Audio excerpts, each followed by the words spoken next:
ओम शांति। सुनते हैं 3/1/2021 की अव्यक्त मुरली में 4 सब्जेक्ट रूपी मक्खन। मुरली सुनने का एक बाबा ने विशेष सूत्र बना रखा है और मैं अपने अनुभव के आधार पर कहता हूँ कि उस सूत्र को अपना करके यदि हम मुरली सुनते हैं तो मुरली के मेन पॉइंट्स हमारी आत्मा में समा जाते हैं और वो संस्कार बन जाते हैं। और वो सूत्र है कि हम आत्मा में टिक के बाबा की याद में मुरली सुनते हैं तो आपको देखोगे कि बाद में मुख्य पॉइंट्स आपकी स्मृति में रहते हैं, वे संस्कार बन जाते हैं और हमारे अंदर परिवर्तन होता है। इसलिए आत्मा में टिक के बाबा की याद में मुरली को सुनना है। हेडिंग है ब्राह्मण जीवन का सुख, संतुष्टता व प्रसन्नता। ज्ञान के सब्जेक्ट पर संतुष्टता की निशानी है आत्मा अपने मन से, दिल से, सर्व से, बाप से, ड्रामा से संतुष्ट होंगे। चाहे कैसी भी परिस्थिति आ जाए, चाहे कोई आत्मा का हिसाब किताब चुकतू करने वाला स्थित हो, फिर सुनिए, चाहे कोई आत्मा का हिसाब किताब चुकतू करने वाली स्थिति हो, चाहे शरीर का कर्म भोग, लेकिन हद की कामना से मुक्त हैं, ऐसी आत्मा संतुष्टता के कारण सदा प्रसन्नता की झलक में चमकता हुआ सितारा दिखाई देगी। प्रसन्न चित्त अर्थात सदा निस्वार्थ, निर्दोष दृष्टिवृत्ति वाले संगम युग की विशेषता क्या है? संतुष्टता है। और संतुष्टता की निशानी प्रसन्नता है। संतुष्टता नहीं, प्रसन्नता नहीं तो ब्राह्मण बनने का लाभ नहीं। ब्राह्मण जीवन का सुख है संतुष्टता और प्रसन्नता। ब्राह्मण जीवन बनी और उसका सुख नहीं लिया तो नामधारी ब्राह्मण हुए। वाह बाबा वाह। ब्राह्मण जीवन का वर्षा प्रॉपर्टी क्या है? संतुष्टता है। और ब्राह्मण जीवन की पर्सनालिटी प्रसन्नता है। इस ब्राह्मण जीवन के आधार पर बाबा ने 3 तरह की आत्माएं देखी।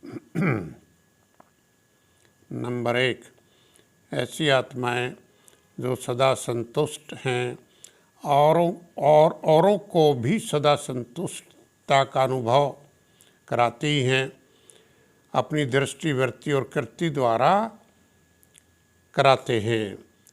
नंबर 2, ऐसी आत्माएं जो कभी संतुष्ट और कभी असंतुष्ट के संकल्प मात्र छाया के अंदर आ जाते हैं, फंसते नहीं हैं।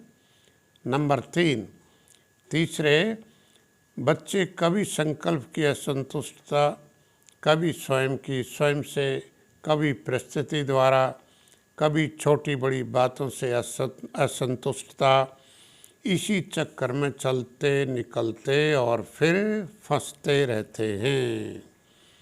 असंतुष्टता का बीज स्थूल व सूक्ष्म क्या है? अप्राप्ति है। जब ब्राह्मणों का गायन है अप्राप्त नहीं कोई वस्तु ब्राह्मणों के खजाने में, फिर असंतुष्टता क्यों? अखुट खजाना सभी को प्राप्त है, एक ही द्वारा, एक ही जैसा, एक ही समय, एक ही विधि से। लेकिन प्राप्त हुए खजानों को हर समय कार्य में नहीं लगाते, अर्थात स्मृति में नहीं रखते। मुख से खुश होते हैं लेकिन दिल से खुश नहीं होते। तो अब ये सुनते हैं बाबा का योग के ऊपर बाबा क्या कह रहे हैं। योग पर बाबा कहते हैं, अनन्य बच्चे चाहे कहीं भी जाएं या आएं सदा समाये हुए हैं, अर्थात सदा बाबा की याद में हैं, चाहे आकार में चाहे साकार में सदा साथ हैं।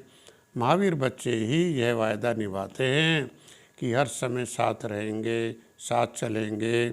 ऐसे महावीर बच्चे, अनन्य बच्चे जहाँ भी जाते बाप को साथ ले जाते हैं। ऐसे ही साथ रहते रहते समान बन समा जाएंगे। धारणा के सब्जेक्ट पर नंबर 1, संतुष्ट मणि। आत्मा बन बाप दादा के गले का हार बनना है। प्राप्तियों के खजानों की स्मृति के साथ साथ स्मृति स्वरूप, प्राप्ति स्वरूप बनना है। नामधारी ब्राह्मण नहीं बनना। सदा याद रहे ब्राह्मण जीवन का वर्षा प्रॉपर्टी संतुष्टता है और पर्सनालिटी प्रसन्नता है। ये धारण करना हमने स्व उन्नति और सेवा की उन्नति में बैलेंस द्वारा सदा बाप के ब्लेसिंग के अधिकारी बनना है। वरदान धारणा के सब्जेक्ट पर ही बुद्धि रूपी पांव द्वारा इन 5 तत्वों की आकर्षण से परे रहने वाले फरिश्ता स्वरूप भव। स्लोगन भी धारणा पर ही। शरीर को देखने की आदत है तो लाइट का शरीर देखो, लाइट रूप में स्थित रहो। सेवा के सब्जेक्ट पर बाबा कहते हैं, पतित पावनी आत्माएं हो, सदा अपने भाग्य को देख हर्षित होते और दूसरों को भी हर्षित बनाते चलो। सेवा में भिन्न भिन्न स्थान और भिन्न भिन्न विधि से आगे बढ़ने की रेस अच्छी कर रहे हो। अनन्य बच्चों को, बहुत लाडले निकट बच्चों को बाबा कहते हैं, आप जहाँ भी जाएंगे आपके हर कदम से बाप का वरदान सबको मिलता रहेगा। आपकी दृष्टि से, बोल से, चलते फिरते वरदानों की वर्षा होती रहेगी। अच्छा, बाप दादा आप सभी को बहुत बहुत धन्यवाद। ओम शांति। Thank you.